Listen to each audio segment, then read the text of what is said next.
साथियों नमस्कार, आप सभी का स्वागत है आपके अपने यूट्यूब चैनल पे। और आज हम लोग पढ़ेंगे रेलवे से संबंधित जो भी एग्जामिनेशन आएगा। इस समय चल रहा है ग्रुप डी का, तो ग्रुप डी के लिए है जो साइंस से संबंधित क्वेश्चन है।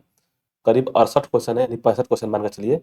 तो यह आप लोग देखिए, सब दिया हुआ क्वेश्चन देख लीजिए। ये सब क्वेश्चन है तो बहुत ही महत्वपूर्ण क्वेश्चन है। एक कहावत है, स्वामी विवेकानंद जी कहे हैं कि इंसान की क्षमता है उसकी इच्छा शक्ति और संकल्प से कहीं ज़्यादा है, कोई काम असंभव है, यह तो सिर्फ एक बहानेबाजी है। तो आप डटे रहिए, आपका हो जाएगा सिलेक्शन, लगे रहिए।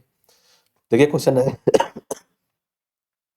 देखिए क्वेश्चन है कि फोटोग्राफी में उपयोग किया जाने वाला प्रथम प्रकाश संवेदी यौगिक कौन सा है। जो है फोटोग्राफी में जो उपयोग किया जाने वाला प्रकाश संवेदी यौगिक कौन सा है। सिल्वर क्लोराइड है, सिल्वर सल्फाइड है, सिल्वर ब्रोमाइड है, सिल्वर ऑक्साइड है। तो यह जो होता है सिल्वर ब्रोमाइड होता है, इसका आंसर सी से हो जाएगा। तंबाकू में पाया जाने वाला रासायनिक निम्न है, मतलब कि इसमें से कौन सा है रासायनिक। जो है मर्फिन है, निकोटीन है, हीरोइन है, क्विनिन है। तंबाकू में निकोटीन पाया जाता है, तो इसका आंसर बी सही हो जाएगा। तो ठीक है, आगे सोडियम का सबसे अधिक पाया जाने वाला लवण निम्न है। सोडियम का सबसे अधिक पाया जाने वाला लवण कौन सा है। सोडियम कार्बोनेट है, सोडियम सल्फेट है, कैल्शियम बाइकार्बोनेट है, सोडियम क्लोराइड है। तो यह जो देखिए इसका हो जाएगा NaCl होता है, डी हो जाएगा। सोडियम क्लोराइड NaCl जो होता है सबसे अधिक पाया जाता है, तो इसका आंसर डी सही हो जाएगा। नीला थोथा क्या है। नीला थोथा है कापर सल्फेट को बोलते हैं, कापर सल्फेट को नीला थोथा बोलते हैं। तो इसका आंसर इस सही हो जाएगा। सॉरी। ठोस की शुद्धता किसके निर्धारण द्वारा प्राप्त की जाती है, मतलब कि जो दिया है कि ठोस की शुद्धता किसके निर्धारण द्वारा प्राप्त की जाती है। क्वथनांक बिंदु, गलनांक बिंदु, हिमांक बिंदु, इनमें से कोई ना। तो क्वथनांक बिंदु पर ही होता है, या गलनांक बिंदु पर या हिमांक बिंदु, इनमें से कोई ना। तो यह गलनांक बिंदु पर होता है। जो ठोस की शुद्धता नापने के लिए निर्धारण प्राप्त की जाती है वो ठोस के गलनांक बिंदु पर निर्भर करता है। तो इसका आंसर बी से हो जाएगा। दिया है कि जब पानी को 0 डिग्री से 4 डिग्री तक सेल्सियस तक गर्म किया जाता है तो उसका आयतन क्या होगा। देखिए जैसे यहाँ से मान लीजिए ऊपर जाना है, तो 0 डिग्री है और 4 डिग्री को लेना है, ठीक है ना। तो यहाँ से जब आप गर्म करेंगे तो सबसे ज़्यादा घनत्व जो होता है ना, घनत्व यहीं पे सबसे ज़्यादा होता है 4 डिग्री सेल्सियस। तो ये कह रहा है कि जब पानी को 0 डिग्री से गर्म किया जाता है तो आयतन क्या होगा। तो जब घनत्व अधिक होगा तो उसका आयतन कम होगा, याद रखिएगा। तो यहाँ से क्या होगा, पहले घटेगा बढ़ेगा, फिर यही सब दिखा है कि बढ़ जाएगा घट जाएगा, पहले बढ़ेगा फिर घट जाएगा, अचर अचर रहेगा। तो इसका आंसर क्या हो जाएगा, बी हो जाएगा, घट जाएगा। जो होता है जब घनत्व बढ़ेगा तो उसका आयतन घटने लगेगा। और 4 डिग्री सेल्सियस पे सबसे ज्यादा घनत्व होता है। तो 4 डिग्री से मतलब 0 डिग्री से 4 पर जाएंगे तो उसका घनत्व अधिक होगा। तो जब घनत्व अधिक होता है आयतन कम होगा, तो यानी कि घटेगा। इसका आंसर बी सही हो जाएगा। निम्न में किसके कारण ताप प्रवाहित होता है। जो ताप का जो प्रवाहन होता है वो किससे होता है, तापमान, द्रव्यमान, विभवांतर, घनत्व। तो यह हो जाएगा तापमान पर निर्भर करता है। इसका आंसर ए सही हो जाएगा। टंगस्टन का गलनांक बिंदु लगभग कितना होता है। टंगस्टन का गलनांक बिंदु लगभग कितना है, तो वह है 3000 डिग्री सेल्सियस होता है। चूने का जल में क्या होता है, चूने का जो जल होता है लाइम वाटर में क्या होता है, सोडियम हाइड्रोक्साइड होता है, कैल्शियम हाइड्रोक्साइड, सोडियम कार्बोनेट होता है, कैल्शियम क्लोराइड होता है। तो इसका आंसर नौ, इसका नौ का आंसर हो जाएगा। देखिए चूना में सबसे ज्यादा कैल्शियम होता है, तो अब इसमें या तो ये कैल्शियम हाइड्रोक्साइड हो सकता है या तो ये हो सकता है। तो इसका आंसर भी सही हो जाएगा। ठीक है, आगे सामान्य वायु के नमूने में उपस्थित नहीं होने वाली गैस क्या है। मैंने वायु के नमूने में उपस्थित नहीं होने वाली गैस क्या अंश है, तो इसमें से एक तो नहीं होगा। कौन सा है, नियान है, क्लोरीन है, कार्बन डाइऑक्साइड है, हीलियम है। तो यह है 10 का बी सही हो जाएगा, क्लोरीन नहीं होगा। कोयले की खानों में कार्बनिक तत्व की सड़ने वाली मार्स गैस, मतलब कि मार्स गैस है, कार्बन डाइऑक्साइड है, मीथेन है, एथेन है, कार्बन मोनोऑक्साइड है। मीथेन गैस किसको बोलते हैं, तो मीथेन गैस CH4, मतलब कि मार्स गैस किसको बोलते हैं, तो इसको बोलते हैं मीथेन गैस होता है। इसका आंसर CH4 होता है। नींबू और संतरे में पाया जाने वाला अम्ल क्या है। नींबू और संतरे में पाया जाने वाला अम्ल क्या है, तो एसिटिक अम्ल है, हाइड्रोक्लोरिक अम्ल है, सेल्ट्रिक अम्ल है, अजेक्टिक अम्ल है। तो देखिए ऑक्जेलिक अम्ल जो होता है यह होता है टमाटर में जो पाया जाता है बीज उसी का होता है। जो किडनी में जो पत्थर होता बनता है ना, वही ऑक्जेलिक अम्ल होता है। यह नींबू और संतरे में जो होता है वह सिट्रिक अम्ल हो जाएगा। तो 12 का आंसर क्या हो जाएगा, सी सही हो जाएगा, सिट्रिक अम्ल हो जाएगा। प्राकृतिक रबड़ को अधिक मजबूत या प्रत्यास्थ बनाने के लिए मिलाया जाता है। इसमें से मतलब कि प्राकृतिक रबड़ को और मजबूत या प्रत्यास्थ बनाने के लिए उसमें क्या मिलाया जाता है, सल्फ्यूरिक अम्ल, स्पंज, सल्फर, क्लोरीन। तो यह मिलाया जाता है सल्फर। इसका आंसर सी सही हो जाएगा। कार्बन से बना पदार्थ होता है, जो कार्बन से जो बना पदार्थ कौन से हैं, तो दो ठे हैं। एक होता है ग्रेफाइट, जो कार्बन से बने पदार्थ है, एक है ग्रेफाइट, याद रखिएगा, शुद्धतम रूप होता है। और एक होता है हीरा, हीरा। तो इसमें हीरा नहीं दिया तो इसका आंसर सी सही हो जाएगा। कार्बन से बना पदार्थ जो होता है वो ग्रेफाइट होता है। और ग्रेफाइट कहाँ होता है, तो पेंसिल जैसे हम लोग लिखते हैं तो पेंसिल में जो लगा रहता है एक लीड टाइप का, वही होता है। गोबर गैस में मुख्य रूप से होता है, गोबर गैस में मुख्य रूप से क्या होता है, तो वो मेथेन होता है। इसका आंसर बी सही हो जाएगा। आग बुझाने के लिए काम में लाई जाने वाली गैस कौन सी होती है, जो आग बुझाने वाली आग बुझाने वाली जो गैस प्रयोग में लाया तो उसको क्या बोलते हैं, कार्बन मोनोऑक्साइड होता है या सल्फर डाइऑक्साइड है, तो कार्बन डाइऑक्साइड है, हाइड्रोजन है। तो देखिए सबसे बड़ी चीज़ देखिएगा, ऑक्सीजन अगर किसी में रहेगा तो वह जो बहुत तेज जलेगा। ऑक्सीजन जो होता है वह ऑक्सीजन के ही चलते आग धरता है, ठीक है। तो उसमें ऐसा कोशिश किया जाए कि ऑक्सीजन को कम कर दिया जाए, ठीक है। तो उसका आंसर क्या हो जाएगा, कार्बन डाइऑक्साइड, CO2, CO2। इसका आंसर सी सही हो जाएगा। सिलिकॉन जो होता है, सिलिकॉन का तत्व पाया जाता है, सिलिकॉन कोयला, रेत, पत्थर, चूरा पत्थर, लवण। सिलिकॉन जो होता है यह कहाँ पाया जाएगा, तत्व पाया जाता है, तो यह पाया जाता है रेत पे। इसका आंसर भी सही हो जाएगा। दिया है 18 नंबर क्वेश्चन के किसी तत्व को, ओहो, 18 नंबर क्वेश्चन है कि किसी तत्व की परमाणु संख्या जो होती है निम्न में किसके बराबर होती है। न्यूट्रॉन, नाभिक के न्यूट्रॉन, नाभिक के प्रोटॉन, सापेक्ष परमाणु द्रव्यमान, वाहकत्म कक्षा के इलेक्ट्रॉन।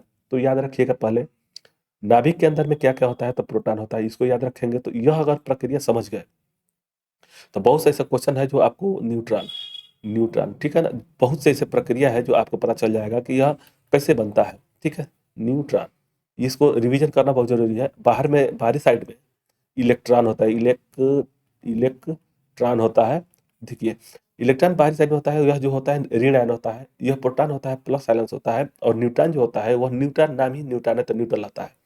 अब कह रहा है कि परमाणु जो संख्या है वह किस पर बात करता है, मतलब कि तो यह होता है, देखिएगा जो परमाणु जो संख्या होती है वो होती है नाभिक में जो प्रोटॉन होता है ना, इसी के बराबर होता है। इसका आंसर भी सही हो जाएगा। याद रखिएगा परमाणु जो क्रमांक संख्या होता है, परमाणु संख्या या क्रमांक बोलते हैं, तो ये प्रोटॉन पर ही निर्भर करता है, ठीक है। आगे नेक्स्ट देखेंगे, कार्बन की न्यूनतम प्रतिशतता है, कार्बन की न्यूनतम प्रतिशतता कहाँ है, ढलवा लोहा में, इस्पात में, पिटवा लोहा में, कच्चा लोहा में। तो इसका आंसर सी सही हो जाएगा, पिटवा लोहा में सी सही हो जाएगा। तापमान के केल्विन पैमाने पर जल का क्वथनांक होगा, देखिए तापमान पे जल का क्वथनांक कितना हो जाएगा, देखिए सेंटीग्रेड में कितना होता है, सेल्सियस में कितना होता है, सेंटीग्रेड में, सेल्सियस में कितना होता है, तो 0 डिग्री सेल्सियस होता है उसका हिमांक, और 100 डिग्री सेल्सियस होता है उसका क्वथनांक। फ़ारेनहाइट में कितना हो जाएगा, तो फ़ारेन में यह पूछता भी है, 32 फ़ारेनहाइट होता है, और 212 ये होता है, ठीक है ना, 212 फ़ारेन। केल्विन में कितना होगा, तो केल्विन में देखिए 273 एफ हो जाएगा ना, यहाँ पे क्या हो जाएगा, 273 के क्या हो जाएगा, यह जो है हिमांक मतलब कि बर्फ बनने का है, और यह हो जाएगा 373 की हो जाएगा क्वथनांक। तो यह जो है चार तीन प्रक्रिया आपको याद रखना होगा। यह एक बार पूछा गया था, मुझसे नहीं आया था, वो थोड़ा सा मिस्टेक हो गया, नहीं समझ पाया। पूछा यह था कि फ़ारेनहाइट में जब जिसे जल है उसको कितने फ़ारेनहाइट पे जो जल है हिम में बदल जाएगा, यही चीज़ हम मिस्टेक कर गए, ठीक है ना, तो गलती लगा करके आए थे और नहीं जानते थे। तो ये याद रखिएगा कि ये तीन चीज़ आपको याद रखना होगा, सेल्सियस, फ़ारेनहाइट और केल्विन, ठीक है। तो इसका आंसर क्या हो जाएगा, 20 का 20 हो जाएगा सी। बारूद निम्न का मिश्रण है, जो बारूद बनता है निम्न में किसका मिश्रण होता है, तो TNT होना चाहिए, नाइट्रस ऑक्साइड सल्फर, इसका सी हो जाएगा, नाइट्रस ऑक्साइड सल्फर काठ कोयला होता है। हरे फलों को पकाने के लिए काम में लाई जाने वाली गैस कौन सी है, हरे फलों को पकाने के लिए काम में लाई जाने वाली गैस कौन सी है, हेटिलीन है, एथेन है, कार्बन मोनोऑक्साइड है, एथिलीन है, एसिटिलीन है। तो हरे पौधों को पकाने, हरे फलों को पकाने के लिए कौन सा प्रयोग किया जाता है, तो यह हो जाता है एसिटिलीन। इसका आंसर डी सही हो जाएगा। पेट्रोल में टेट्राइथिल लेड निम्नलिखित कारण से मिलाया जाता है, पेट्रोल में टेट्राइथिल लेड कारण निम्न कारण से मिलाया जाता है, इसका कारण क्या होता है, इसमें इसमें एंटी नॉकिंग दर को बढ़ाने के लिए होता है, एंटी नॉकिंग दर को बढ़ाने के लिए होता है। तारपीन का तेल निम्नलिखित लकड़ी में, लकड़ी से निकलता है, मतलब कि इसमें जो तारपीन जो निकाला जाता है वो किसके लकड़ी से निकलता है, जेनिटम से, माइकस से, और दिया है कि सीड से या पाइनस से। तो इसका आंसर 24 का क्या हो जाएगा, 24 का डी सही हो जाएगा, पाइनस से। नेक्स्ट है लार की प्रकृति होती है, लार क्या होता है, उदासीन, अम्लीय, क्षारीय, उभयकर्मी। तो लार जो होता है ना वह होता है अम्लीय, इसका आंसर बी सही हो जाएगा। रेडियो कार्बन डेटिंग का इस्तेमाल निम्नलिखित में से किसकी उम्र का अनुमान लगाने के लिए करते हैं, देखिए कार्बन का जो प्रयोग करते हैं वो जीवाश्म के लिए प्रयोग करते हैं, इसका आंसर भी सही हो जाएगा। वहीं पे पृथ्वी की आय को लेते हैं यूरेनियम का यूरियम डेटिंग का प्रयोग करते हैं। रेडियोकार्बन का प्रयोग हम लोग जीवाश्म के लिए करते हैं, तो इसका आंसर बी सही हो जाएगा। बीज सोते समय सामान्यतः बीज बोते समय सामान्यतः काम में लाए गए उर्वरक होता है, मतलब कि जिस समय अगर हम लोग बीज को बोते हैं तो उस समय कौन सा उर्वरक का प्रयोग करते हैं? यूरिया का नहीं प्रयोग किया जाता है। कारण यह है ना कि यूरिया सड़ा जाता है बीज को, तो यह फास्फोरस हो जाएगा, सी हो जाएगा।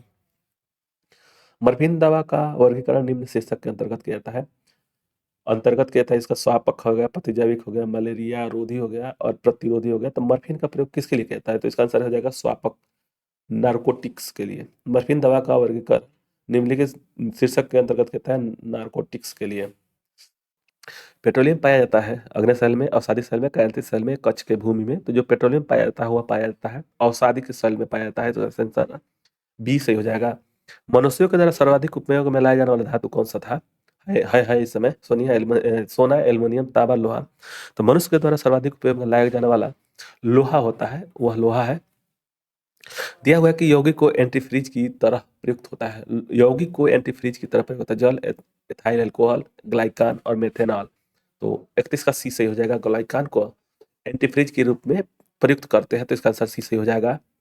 नेक्स्ट देखेंगे, तापमान को 0 डिग्री से कम करने के लिए बर्फ में मिलाया जाने वाला पदार्थ कौन सा है? तो जो जो जो भी हम लोग 0 डिग्री से उसमें क्या मिलाते हैं, देखिए नमक मिलाएंगे ना तब वो उसका कम हो जाएगा। तो इसका आंसर क्या हो जाएगा? एक सोडियम क्लोराइड होता है। जैसे देखिएगा आइसक्रीम बनाया जाता है ना, आइसक्रीम तो उसमें नमक मिलाया जाता है, NaCl होता है इसका, NaCl। ठीक, आगे रासायनिक रूप में इंसुलिन क्या है? रासायनिक रूप में इंसुलिन क्या है? इंसुलिन की कमी से घेरा रोग होता है। याद रखिए, कार्बोहाइड्रेट, पेप्टाइड और न्यूक्लियोसाइड और ऑलिगोसैकेराइड। तो इंसुलिन जो है रासायनिक रूप से इसको क्या बोलते हैं? तो उसको पेप्टाइड बोलते हैं। इसका आंसर बी सही हो जाएगा। अपमार्जक बनाने के लिए आमतौर में प्रयोग किया जाने वाला एल्कोहल है। अपमार्जक बनाने के लिए आमतौर पर प्रयोग किया जाने वाला एल्कोहल है वो कौन सा है? तो वह है लॉरिक एल्कोहल होता है। इसका आंसर बी सही हो जाएगा।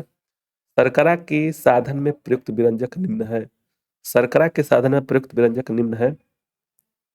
यह है बोन ब्लैक। इसका आंसर ए सही हो जाएगा 35 का। 36 देखेंगे, माचिस की तीली का पर काला मूलतः बना होता है, जो काला भाग होता है मूलतः किसका होता है? पीले फास्फोरस का होता है। इसका आंसर ए सही हो जाएगा।